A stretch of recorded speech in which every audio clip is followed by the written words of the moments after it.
Hi friends, ఈరోజు నేను దొండకాయ పులిహోర చేసుకుంటున్నానండి. మీకు నచ్చితే మీరు కూడా చేసుకోండి. ఇలా ఇప్పుడు నేను ఇక్కడ స్టవ్ పైన కడాయి పెట్టుకొని 3 స్పూన్ల ఆయిల్ వేసుకున్నానండి.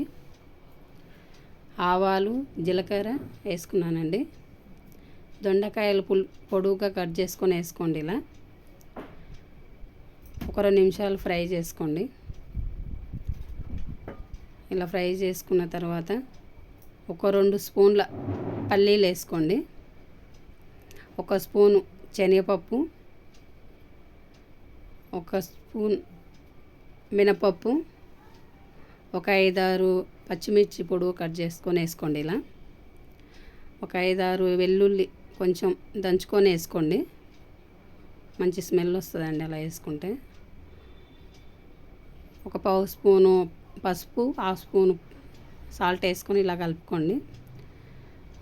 కొంచెం కరివేపాకు వేసుకోండి. ఇలా ఫ్రై చేసుకోండి. ఫ్రై అయిన తర్వాత అన్నం పొడి చేసుకొని పెట్టుకోండి ముందుగానే.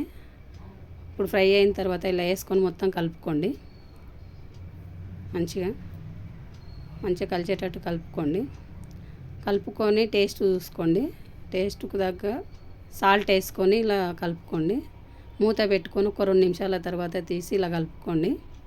మొత్తము కొంచెం వేడిగా బాగుంటుందండి. కొంచెం 2 నిమిషాలు అలా మూత పెట్టుకుంటే. ఇలా కలుపుకున్న తర్వాత ఒక నిమ్మకాయ వేసుకుంటున్నానండి ఇక్కడ నేను. నిమ్మకాయ రసం ఇలా పిండుకొని మొత్తం చాలా టేస్ట్గా ఉంటుందండి. ఇలా చేసుకొని తినండి. మీకు నచ్చితే మీరు కూడా ఒకసారి టేస్ట్ చూడండి. మీకు నచ్చితే లైక్ చేయండి, షేర్ చేయండి, సబ్స్క్రైబ్ చేయండి ప్లీజ్.